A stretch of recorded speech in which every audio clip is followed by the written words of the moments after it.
Hiya, my name is Matt and this is my new channel, Beer, Wood, Bigfoot, Ghost. That's what I said, Beer, Wood, Bigfoot, Ghost.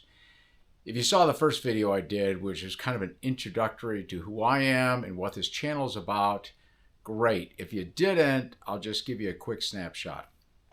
Beer, Wood, Bigfoot, Ghost are 4 topics, interests, hobbies, things I do, whatnot, that are important to me.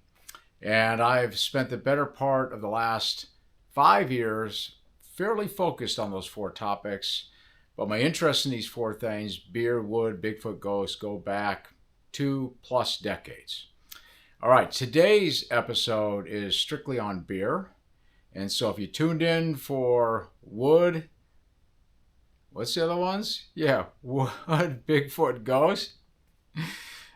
You may be disappointed. This one's on beer, okay? But I hope you stick around and watch. Again, my name is Matthew. Hey, before I get started here, let me tell you what I'm drinking today. This is a Lagunitas beer. It's a West Coast style beer. Lagunitas has been brewed since the early 1990s in Northern California. Let me show you a can here. That's a can close up right there. Lagunitas is a refrigerator beer for me. And what I mean by that is it's always on stock. I usually have at least a 6 or 12 pack in my refrigerator, either for personal consumption or for when friends come over to visit. It is a great West Coast style IPA, meaning that it's kind of hop forward, but it's got a nice balance with the malt background. Okay, so you can look up Lagunitas as a company and as a beer brand. And if you've never had one, I'd recommend you give it a try, or any other West Coast style of IPA. And the glass, I'll show you a little closer here. That's Beer Day, Georgia, 2025. So every March, Georgia, state of Georgia has what's called Beer Day, and a lot of the local breweries throughout the state offer up a newly designed glass. So this one is the 2025 glass. So most of your breweries do a special. You go in, you get a glass, get a beer refill, or a couple of discount tickets or whatnot. And it's great glassware and really good beer. All right, so today I'm going to talk about several things. I'm going to talk about what's a good beer, what's a bad beer, the kind of beer I always look for when I go into any brewery, whether that's a local brewery or I'm abroad traveling. And then I'm going to talk about local breweries and the state of economy, if you will. So let's start about good beer. Now, everything I tell you, this is my opinion, based on my experience, my knowledge. I've been a craft beer drinker for a decade plus, maybe 15 years. I homebrew, make my own beer at home. And I've been in commercial brewing now with 2 different breweries for the better part of 5 years. So everything I tell you is my opinion. If you disagree, great. That's your opinion. This is mine. So what makes a good beer? All right, in my world, what makes a good beer is any beer that you like. It is that simple. If you like Coors products, if you like Budweiser products, if you like PBR, Pabst Blue Ribbon, if you like craft beer, regardless of style, whatever beer it is that you like, that's a good beer. It's that simple. Don't let anybody tell you otherwise. I think all of us that are beer geeks, beer fans, whatever you want to call us, we have different types of beers that we like, and they're all good beer. Like I talked about refrigerator beer, the stuff that I have on hand for, whenever I want a beer or whenever someone comes over. And then I've got beer that I really enjoy when I go to somebody else's house. They offer me a beer. If they're drinking Coors Light, I'm drinking Coors Light. It's a good beer. Okay, so it's whatever you're drinking, whatever you like. Now, if you're only a macro brewery domestic beer drinker, so if that's all you've ever drank and that's your good beer, that's great. I would challenge you to kind of step outside your comfort zone. Go to a local brewery and try out different styles. Best way to do that is get a flight.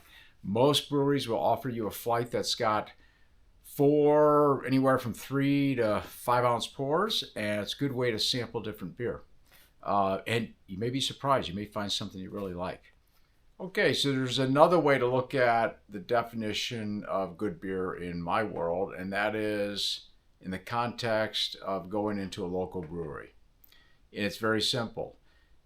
Does the beer that you order match up to the expected standardized beer style guidelines that are published out there by a number of sources? Okay, what do I mean by that?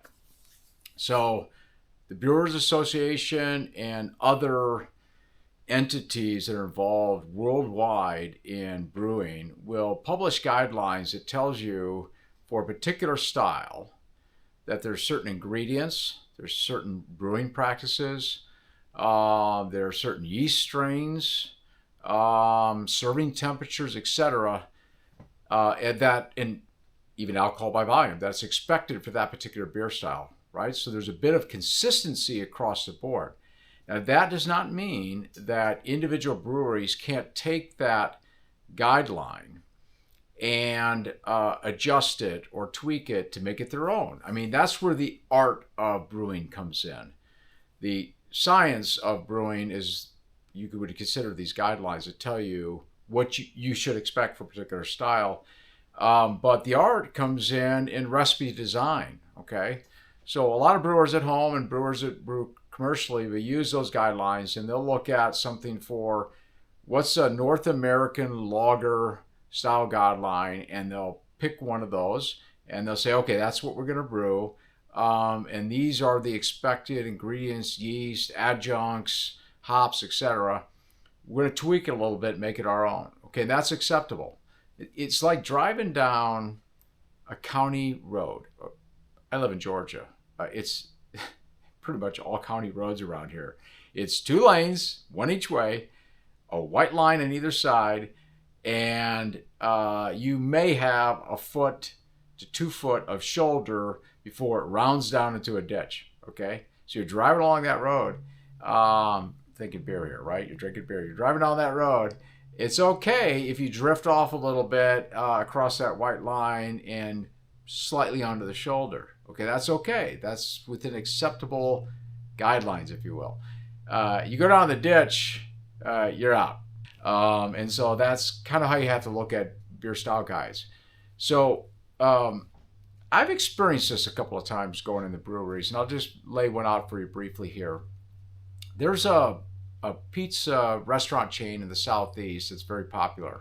And when my wife and I were first coming down here from New Jersey, which, listen, if you live in New Jersey and you work in New York City, you kind of become a pizza snob, you know? I bet the people in Chicago could say the same thing. But you kind of learn what really good pizza is. And so we come down here and we're asking for recommendations, and somebody recommends this pizza restaurant chain. So we go on, and I'm a little excited too, because I can see they've got local breweries on tap, right? They've got a bunch of different things that I could drink. This is great, because pizza and beer is like, does it get any better? All right. So I noticed that this particular branch of, that particular location of that pizza chain says they're a brewery as well. And they've got 3 beers on tap that they brew. So I look at their list, I pick one out, server brings it to the table, I look at it, I'm going, wow, that doesn't look right. It was supposed to be, I think it was a New England style IPA. It's supposed to be hazy and dank and juicy. You should not be able to see your hand through it. It was quite the opposite. It was more similar to a lager than it was to a New England style IPA. So it was completely off. And the taste didn't match up either.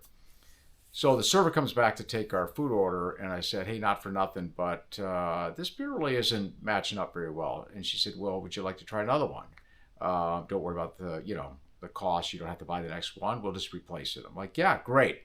I respected him for that. She brings back another one. It itself does not match up. It's way off. It's not good, and it was flavorless and smelled a little off, right?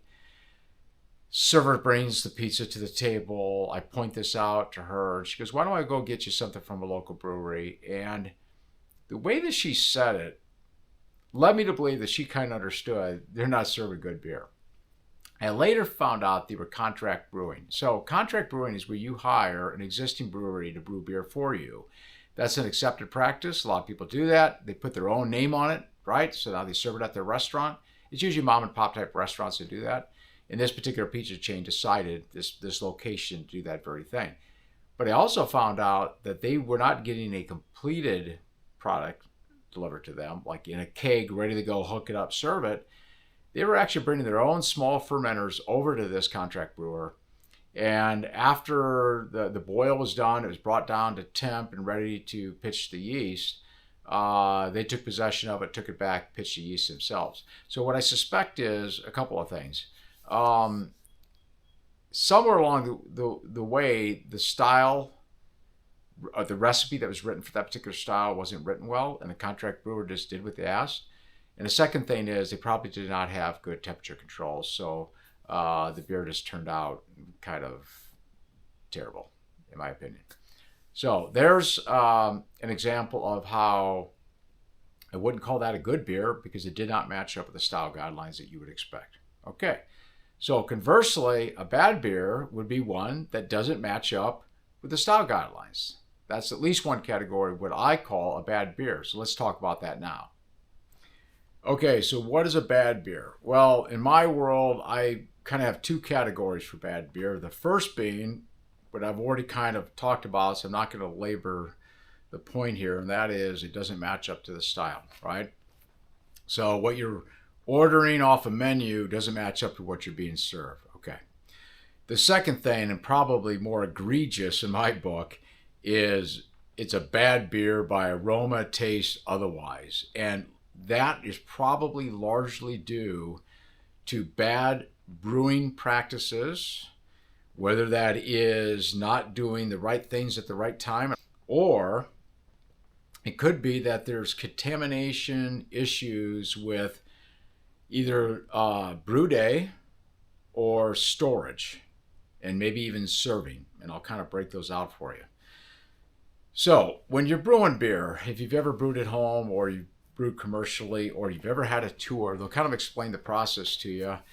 And there are certain things you do at certain times to get a good product, get something that turns out like it's supposed to turn out. Okay.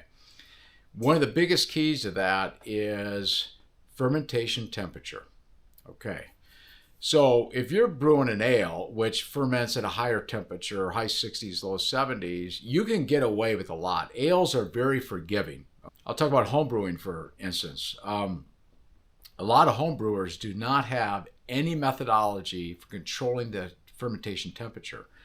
So a lot of them, after they're brewing, let's say they're doing an ale, that's predominantly what they brew because it's easier. They'll brew an ale and they'll put it down in the basement because most people's basements run in the 60s, right? So that's kind of that fermentation chain. Well, if you took that same beer and you put it out in your garage in July and you live where I live in Georgia, that's 90 plus degrees and a lot of humidity, and that beer is not going to turn out like it's supposed to, right? It may stop fermentation and not fully finish out, or it could just go ugly on you in a number of ways. Try lagering at home, right? Fermenting at a lower temperature, you've got to have some sort of method for doing that. So people have fermentation chambers at home. They have temperature control things. They use refrigerators and deep freezers where they attach devices to them to control the temperature. I do some of that stuff. I actually have a fermentation chamber. And one future video on beer, I'm going to actually do a brew day, and you're going to see that process. So if you don't have correct fermentation temperatures, right, if you're not paying attention to that, and on a commercial side, that's even more difficult. And when they're trying to control the process, if they don't have really good chilling systems to be able to either control that fermentation temperature, or when you get the cold crash days, when you take that beer and you go from, let's say, high 50s, low 60s, down to the mid to high 30s range, so you can cold crash that beer and help that beer drop out the yeast, stop any residual fermentation, get rid of all the bad stuff out of the beer before packaging. If you don't have that kind of control, you could end up turning out a bad beer. I think anybody that's been to a microbrewery, local brewery, whether it's local to you or out of state and you've been on travels, whatever, I think all of us have had one of those experiences where you go to get a beer and you're tasting it, you go, yeah, that's funky, man. There's some stuff going on here that is not right. And you don't have to be a beer geek to know that. You'll just taste it right away. It's just, that beer's gone south, it's no good, okay? And that could be because of the brewing process itself. Now, the other one, and actually the bigger thing that causes a bad beer, is proper cleaning and sanitation. If you've ever brewed at home or you've ever brewed commercially, I'm going to use the number 80%. 80% of what you do is cleaning and sanitizing before and after brew day, before and after kegging, all those sort of things, because you're trying to eliminate two things: any unwanted bacteria for getting into the beer, or stopping any oxygen from getting into the beer, okay? Oxygen is a killer of beer. You know, you drank a beer that's bad, that's been exposed to oxygen. If when you go to taste it, it's got like an iron coppery taste in your mouth, that's oxygenation, right? And that's bad. When beer ferments, it naturally produces carbon dioxide, CO2. Okay, and that's a good thing. That's not carbon monoxide, the crap that comes out of your car. It's carbon dioxide. Okay, it's naturally occurring during the fermentation process.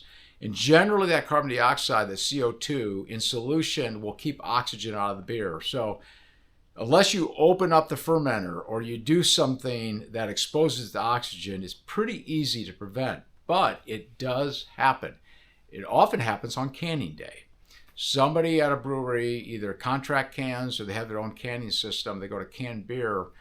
And if the controls aren't set just right, oxygen creeps in, that beer is sealed up. You go to drink it 3 weeks later, you open it up and there's not a sound, right? You don't get that cracking CO2 release sound. And then you go to pour it and you go to drink it and you know right away it's oxygenated, right? So it's, say that word 3,000 times, oxygenated. Man, I'm struggling with that word. Let me have a drink. You'll know, you'll taste that copper, that iron taste. Okay. Bacteria is a really, really big problem. If you don't clean your equipment properly, if you don't sanitize it before you either start the brew day and then during the brew day or before you keg, can, or bottle, then you may be introducing unwanted bacteria into the beer, and that's a bad thing. Okay, it's a really bad thing. Unwanted bacteria can, at the very least, produce a bad beer that just doesn't taste right. At the very worst, it can make you sick, okay? If you drink enough craft beer and you've been to enough breweries, you may have experienced the morning after effect where you don't want to leave the house. I know it sounds kind of gross, but what I mean by that is you're drinking a beer, you have 2 beers, right? Or you have 3 beers. Now, for most adults that are craft beer consumers, that's not going to make you overly intoxicated. It's not going to make you sick the next day, right? So you're talking limited consumption, but the next day, you got kind of the bad belly thing, right? And it's not sitting well with you. That could be that the beer went bad, and that could be because of bad contamination issues, right? So the other way that a beer is bad is if the tap line between the beer faucet where the tap handle's at and the keg hasn't been poured off or gets contaminated because of poor practices. Let me explain that. So your beer faucet is where the handle's attached, right? It's where you pour the beer. And generally, anywhere between 4 to 12 feet between that faucet and the keg is that beer line.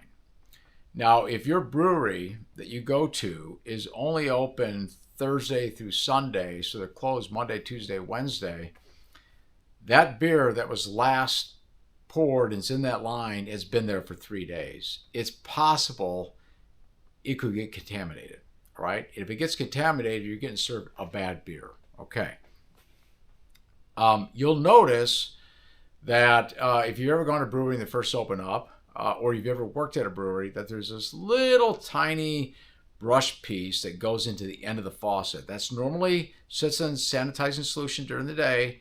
And at the end of the day, any bar or restaurant or brewery will then take that sanitized brush and stick it up inside the faucet. And it's there to stop naturally born bacteria in the air from creeping up through that faucet and getting into the beer. Okay, so what's that mean to you? You go in as a consumer to a bar or a tap room for lunch, whatever it is, early in the day when they first open up, and you go to order a beer and you notice that the bartender or beer tender pulls the brush out of the faucet and starts pouring you a pint of beer. Yeah, I'm sorry, that's not going to fly for me. Because that's telling me they never poured off that beer that's in that line, okay, which could be possibly contaminated. Doesn't mean it is, but at the very least, if it's been sitting there overnight or for 2 or 3 days, it could just get a little funky, okay? Don't be afraid that when they come over that beer, ask for another one, because you're paying $6.50, $7, $7.50, $8 for a beer nowadays, no matter where you go. That's the economy we're living in. You're paying for a product, you want a good product, you don't want a bad beer.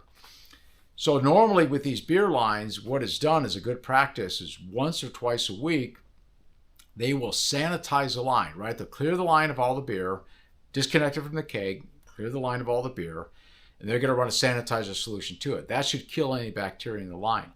The second good practice that any bar or restaurant or brewery does is before they serve the first beer that day off of that tap, they're going to pour off however many seconds it takes to clear the line between keg and faucet. So that could be a bad beer if that beer line is contaminated. Okay, so let's move on to the next topic I want to talk about, and that is, what kind of beer do I look at regardless if I'm going local or I'm traveling in the States or I'm traveling overseas?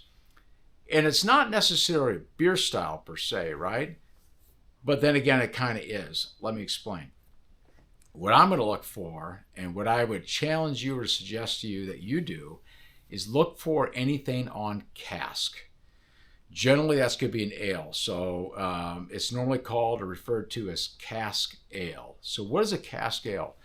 Well, cask ale is kind of the traditional serving method for beer over in England and in Europe.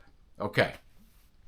So its traditions go back a couple hundred years. It's what we did before we added CO2 to our beer lines to be able to push the beer from a keg or a cask through the faucet and into your glass. Okay. Back in the day, they used to have to pump it. Okay. So beer was maintained in a cellar, and it usually an ambient temperature in a cellar is 50 degrees, 55 degrees, whatever. And they're actually pumping it. It's like being on a farm back in the day. And I grew up in rural Minnesota where a lot of people had pump handles for water. It's the same thing for serving beer back in the day. You actually have a tall handle. It's attached to what's called a beer engine. And I'll show you a picture of that in a second. And they have to pull the beer, pump it up from the cellar. Now, what that does is that creates a great serving experience for you, okay? So picture yourself in an old pub in England, which I've been to London 3 different times, and it's one of my happiest places on earth. It's like going to Disney World for me. And you're at an old pub, and you walk in, and even if they're an old pub, they probably still have modern serving practices where CO2 is pushing out the beer. But you're in England and you get a cask ale, and they walk up to this long handle, and they've got this curved faucet that they stick the glass up into, and they start pulling on this handle, and they're pumping beer into your glass. And what it's doing is it's aerating as they're pulling up. And it's going into the glass, and you actually submerge the faucet into the beer. And that's okay. And most tap rooms across the U.S., when you get a CO2-infused beer on tap, they go to pour it, they're keeping the tap faucet above the beer in the glass, right? But that's okay because it's pushing up that way. That's the way it's done. But when you get cask ale, they're pumping it in, and if you kept that faucet above the beer, you'd be a lot of air in the beer, and it would just make a big foamy mess on you. So you submerge that faucet down into the beer. Again, see the picture below. You kind of get what I'm talking about. Why is it my favorite? Because it's a traditional way of serving beer. You get more aroma, more mouthfeel out of that. And I like a lot of English style beers. I like English bitters, English milds, extra special bitters, that sort of thing. And so that's typically the kind of beer you're going to get. You can also get English porters, right, which they used to call English dark back in the day. And they'll serve them off of beer engines as well. So if you walk into a brewery that's local to you, and where I live, there's one brewery that does this. And they'll have 1 out of 20 beers on cask. And I always go for that beer first, regardless of the style that they've got. But when I go in, I look for that beer engine, okay? So see the picture again, you'll know what that looks like. But it's easily recognizable because it's usually separate from all the other tap handles, right? If you walk into a brewery and there's a bunch of tap handles on the wall, it's usually separate from that. And it's got a long handle. And all you gotta do is kind of lean over a little bit, look for that little gooseneck that goes down to the glass. That's cask ale. If you want to know more about this, and I'm going to name a YouTube channel for you. It's called the Craft Beer Channel. Now, these are 2 British gentlemen by the name of Johnny and Brad, and they've been doing YouTube for that channel, the Craft Beer Channel, for years.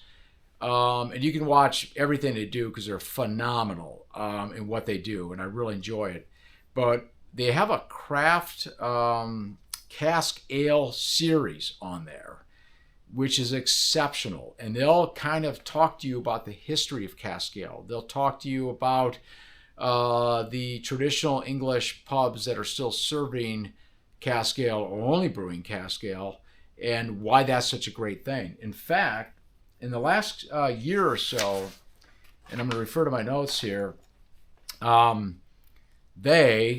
and Brad from the Craft Beer Channel, along with the owners of Fuller's Griffin Brewery and Dark Star, which are cask ale producers, got together to launch a campaign called Keep Cask Alive. And that's where they're advocating to UNESCO, the UN body, to have recognition of cask ale as an intangible cultural heritage for Britain. Okay? So these guys are going full Monty, if you will, to get cask ale recognized as a kind of an inclusively British thing, and that it's part of their history and their heritage. And I hope they get it. I hope they're able to pull that off and get that done, because I think what that'll do is that will help preserve cask ale production and cask ale serving in Britain. And we're talking mainly in England. But you could also get cask ale all over the world. Okay, so that's what I look for. I look for a cask ale beer engine, because that's the beer I'm going to get first. All right. The second thing I look for when I go into a brewery for the first beer I'm going to get is what's called a Lukr tap. And a Lukr tap, L-U-K-R, Lukr tap is a Czech manufactured and invented device. Okay. And it's a side handle tap, right? So the tap isn't up top. It's not the long beer engine where you're pumping it out.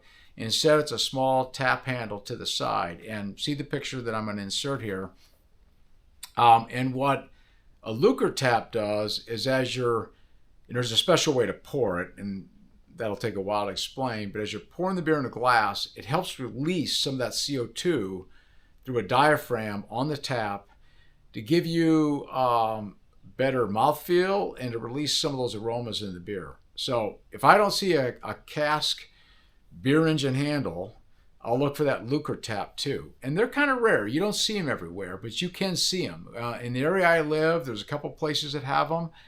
And so I'll grab whatever beer is on that Lukr tap first, okay? Because not only do I want a good beer that tastes good and all that, I want it served in a way that gives me the best experience. All right. Okay, so the last thing I want to talk to you about is your local breweries and the current economy. And Oh, I'm out of beer, so I'm going to pour a second one right now. Here we go. All right, so local breweries and the current economy. We got to go in the Wayback Machine here for a second. Let's talk about the pandemic that was several years ago and how that affected your local breweries. So depending on what state you're in, I was in New Jersey. They got really tight on what you can do. In fact, they closed all bars, restaurants, and tap rooms, which affected us greatly.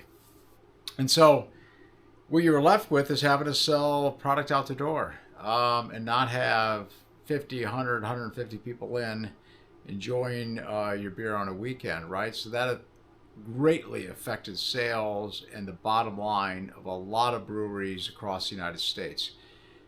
Fast forward, what are we, nearly 5 years later, and we're still feeling the effects. Some breweries didn't make it, some closed then.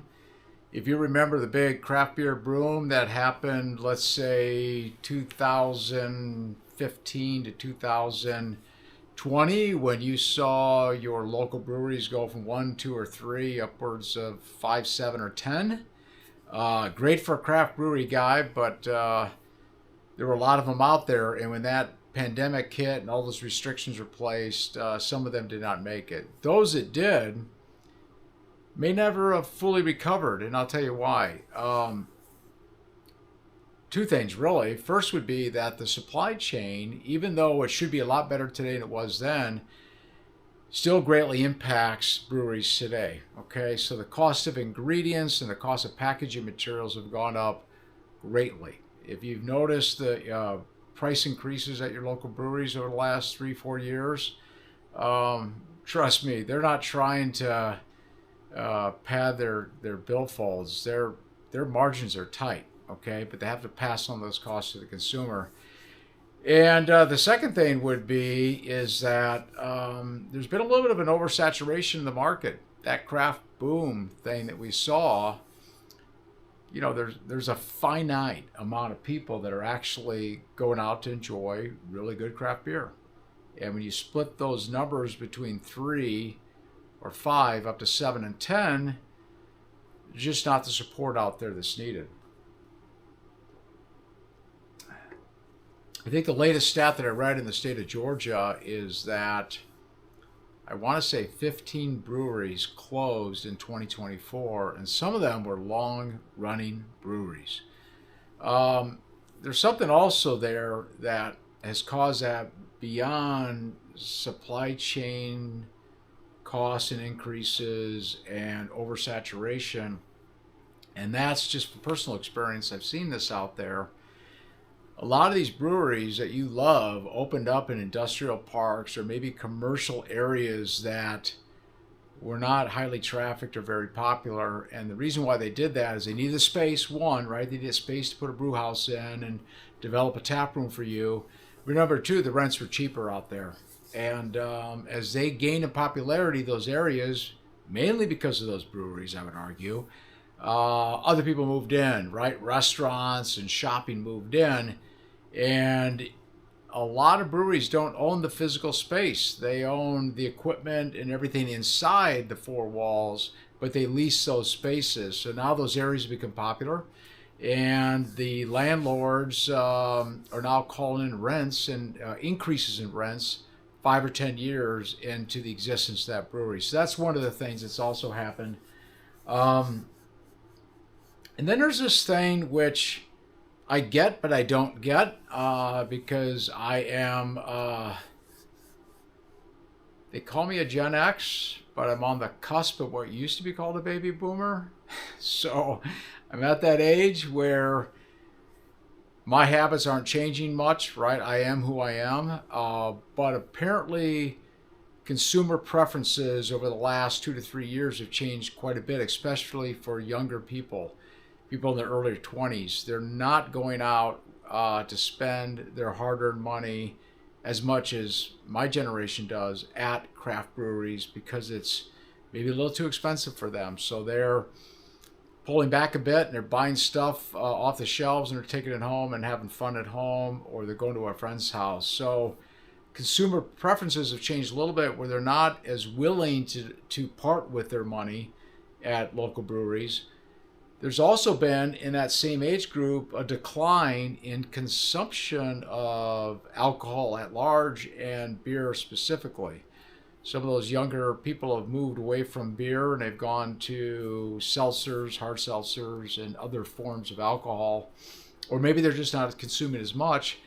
And even some of them are looking for non-alcohol alternatives. And that's why you see a lot of your local breweries trying to cater to some of those consumers by producing NA beers. Okay, so whatever the reasons, rents, supply chain, oversaturation, consumer preferences, whatever it is, your local breweries, the ones you love, the people there that you love, the friends you've made there, a lot of these are just making by, okay? And they need your support. So I'm going to finish every single video that I do with two thoughts, and one is support your local breweries and tap rooms. You saw that in my first video, and you're going to hear it again, and you're going to hear it in every future video I do for all the reasons we just talked about. And the second thing is, hey man, the struggle is real. Whatever you're going through, whatever life challenges you're facing today,